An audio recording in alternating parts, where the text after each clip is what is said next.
What is going on, guys? Welcome back to another video. So it is Friday night, the last part of my biannual top 50 players in the entire NHL dropped a couple hours ago. And I thought it'd be a fun idea to look back on what the list looked like exactly a year ago, midway through the 2022-2023 season. So I had a friend screenshot what it was back on my Instagram then and send it over to me. I have not seen it. I just put the images ready to go in the built-in scenes on the stream deck. But we're going to react to it, see some players that are probably not even close to the top 50 now, but were on it a year ago. Some guys that I probably had far too low on the top 50 that are now in like the top 20. It's going to be fun. It's going to be fun to react. You're going to see some probably bad takes from me, which isn't that surprising. But without further ado, let's get into the first one. Up first, Roman Josi, 41.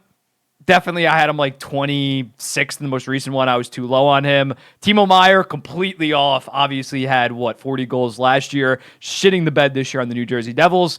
Nylander, much higher. I had him like 23rd now. Josh Morrissey, that's about right. I think I had him like 30 in the update. Jordan Kyrie's kind of playing like crap right now. DeBrincat could have made it. DeBrincat could have made it this year.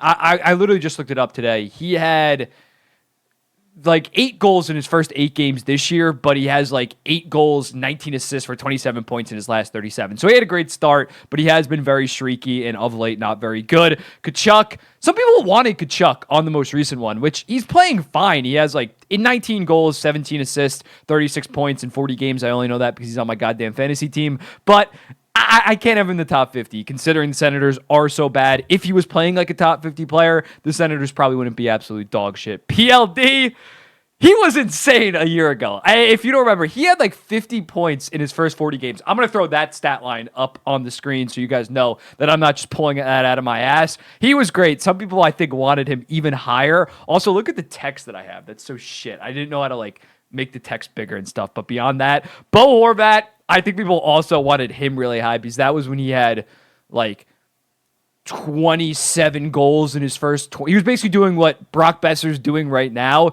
He was doing that last season. Obviously, my Islanders ended up trading for him. He 49 here, then he like fell off the list, the following list 6 months later because he played like shit on my Islanders. And now he's back at like 47, I think, on the most recent one. So he went up, then down, then back up. And Nico Hischier at 50. He was at 48 on the most recent list. Shot up. He played great the final 6. In the updated one, he was like 29 because he ended up being the Selke runner-up point per game. But he has obviously fallen back to around the 48 mark. Going over to 31 through 40, Erik Karlsson, 31. I remember I got a shit ton of shit for that because Erik Karlsson was on pace to win the Norris back then. I never had Erik Karlsson that high. I never had him beyond the top 30 player, and I obviously stand by that. He wasn't on the updated top 50. He's playing actually pretty good on the Penguins this year, but he was so shit defensively, but no one really cared about his defensive numbers. Zibanejad, I feel like in like every list over the past 2 years that I've done, has just been in that like 31 to 40 range. He's just very consistent around 90 points, 85 points area. Same thing goes for Gensel. Stone I was a little bit low on. I think he was hurt yet again this season as well. Johnny Gaudreau has completely fallen off, but this was still 6 months after his insane 115-point season, so I couldn't like yeet him off the list entirely because of that track record. This was a season, Rasmus Dahlin started to break out. I had him at 36. Rupe Hintz, slow rise over the past 2 years for the most part. In the most updated list, he was number 30. Bratt, 38 here. I had him at 42 on the most recent one. I think anywhere between like 35 and 45 is pretty fair for him. Slavin at 39. Updated one, he was at 43. So he has fallen back a little bit. His offensive production has kind of dipped in recent years. He used to be like a 40 to 50 point guy. Last year, he had like 27 points. It was very disappointing. And this year, started off very good offensively, but has really not been the same. And then Dougie Hamilton, 40. I didn't put him on the top 50 this year just because he tore his pec. He's not going to play for probably like a couple more months, maybe not even the rest of the season. So I didn't feel right to put him on the list as of right now. 21 to 30.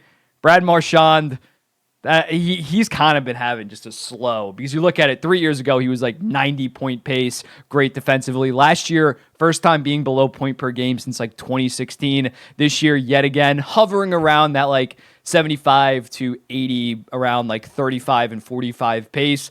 Still a very good player, but I think he has been going down. Stamkos at 22. I didn't have Stamkos on the most recent top 50. His defensive numbers are horrible, and even his underlying offensive numbers are pretty bad. Yes, he's putting up around point per game, but I think the downfall of Steven Stamkos has somewhat began to a degree. Still a very good player, still elite, still top 75 for sure, but not top 50 anymore. Pettersson, yeah, this is the start of the Pettersson breakout. Obviously, last year he fully broke out, so this was midway through this. Probably could have had him a couple more spots, but he was only a point per game guy in previous seasons, and then this was the breakout. Bergeron, Begaron, I posted that. I'm an idiot. Begaron, whatever. I spell check more now. Panarin, 25. Yeah, this was when Panarin, he did kind of fall off last season. He had 92 points in 82 games, so he was slowly going down. I've gotten a lot of shit because I had him like 35 on 6 months ago's, but Ranger fans wanted him goddamn traded too. Like, I will not take, it's an L from me, but also Ranger fans all wanted that dude traded, and now they absolutely slurp him off. So like, I hate when Ranger fans like bring up the fact that I called him washed. You said that he was washed 6 months ago as well, so shut the hell up. Kyle Connor, yeah, again, I think Kyle Connor's somewhere between like 26 and 30. Braden Point I was kind of low on. This was a season when he scored 50, so I probably should have had him a couple more spots. Miro Heiskanen has just slowly been rising. This was in the middle of his 73-point breakout season. I honestly think he's been better this year when looking at a defensive perspective. Jack Eichel obviously shot up 6 months later in this, winning the Stanley Cup, leading all of the playoffs in points. And Sebastian Aho has slowly risen as well last year. Not that well offensively, but just such a solid two-way player. And then this year, 48 points in 40 games, has become a top 20 player. Definitely a top 25 player in my books. 11 to 20. This is when it gets interesting. Sidney Crosby, I'm sure people screamed at me for not having him top 10. He was 11 in the most recent one that I just posted. People still want him top 10. He's playing great. He has 26 goals in 42 games as well as 20 assists. He's on pace for like 50 and 40. I just don't think that he has that high octane offensive upside anymore, and I don't even think this goal scoring is that sustainable for him. He's definitely still around the 90-point pace player, but when you look at the other guys that are in my top 10, Draisaitl, Hughes, Pasternak, Kucherov, Matthews, McDavid, McKinnon, those guys all either Matthews that's putting up 70 goals and 105 points, or they're all putting up over 115 points. Yes, Crosby is goal scoring at an elite rate, still an elite player, still top 15, no doubt, but not top 10. Jack Hughes, I was higher on Jack Hughes than most back then. I think at this point he is no doubt a top 10 player. I was a little bit ahead of the curve. I had him number 6 on this most recent list, which I understand people might think is a little too high. Mikko Rantanen, yeah, I feel like he's just a consistent, he's just been between that 11 to 15 spot since I've started making the lists back in like December of 2022. Charlie McAvoy has kind of fallen off a little bit. Used to be like top 5 percentile in offense and defense. Defense isn't really there that much this year. He's putting up more points this year compared to prior years, but I think the defense has kind of fallen off. Mitch Marner, this was in his season where he had 99 points and was a Selke finalist. This year, the underlying numbers have not been that impressive. Even his regular counting stats have not been that impressive. Meanwhile, he's playing with the 37-goal Austin Matthews. So as a result, he's fallen to, I think, 21st or 22nd on my list. So I was higher on him back then. Tage Thompson, I shouldn't have had him this high. This was a little bit of a hype beast because he was breaking out. He had so much love. Halfway through the season last year, I think he had like 27 goals and like 27 assists in like 42 games. He was playing absolutely insane. I took the bait. I don't know why I had Alexander Barkov below him. Barkov, obviously, last year wasn't his best year, but still fantastic defensively. Kachuk was mid-breakout, but it was still like that narrative that last year he was the 1B to Johnny Gaudreau. He was playing great in Florida. I couldn't put him that high. I think 6 months later, I put him like 7th because obviously back half of the season, he was insane, tore it up in the playoffs. I still have him number 12 because I think most recently he's been balling out, but when looking at his start, it was brutal because he was shooting like 2%. When looking at Alexander Ovechkin and Hedman, they're completely off the list now. Ovechkin is obviously warranted because he can't score for shit, and for the past 3 years, his underlying numbers have been pretty horrible, but he's been one of the best finishers in the league when he's still scoring 42 goals in 73 games. You still got to have him in your top 25. Now that his stats have absolutely fallen off, I think I'm justified to have him low. I had him 6 months ago at like 43. People were screaming at me. Guess who was proven right? A lot of things that I'm wrong about. That one I was not. Victor Hedman, defensively just bad now. He's not a top 10 defenseman for me. Still an elite offensive defenseman, but in terms of a two-way package, I don't have him in my top 50 anymore. Noah Dobson was the last defenseman to be in. I have him as like my number 8 or number 9 defenseman in the entire league. I'm taking Noah Dobson over Victor Hedman. And then 1 through 2, McDavid, Makar. I love Adam Fox's game still. I think he's having a bit of a down year, but he should have won the Norris last year, if we're going to be honest. At this stage, halfway through of last season, I thought he was no doubt the best defenseman that year in the NHL. Cale Makar obviously was 6 months coming off winning the Stanley Cup and all that. Draisaitl number 4, Austin Matthews number 5, Kaprizov number 6. I love Kirill Kaprizov's game.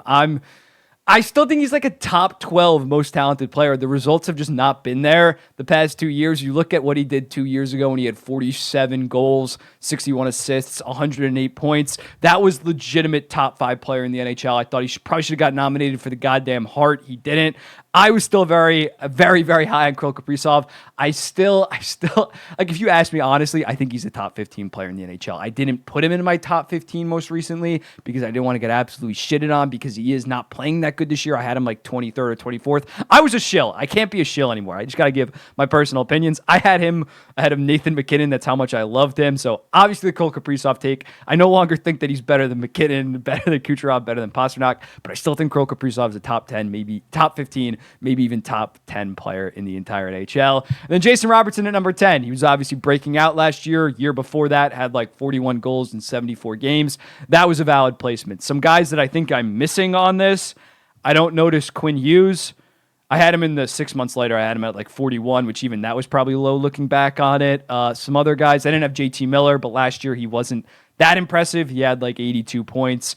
Not that good defensively. I think that was warranted. I'm trying to think if there's any other guys that I am blatantly missing that are now like in my top 20. Noah Dobson, obviously, I don't have in this.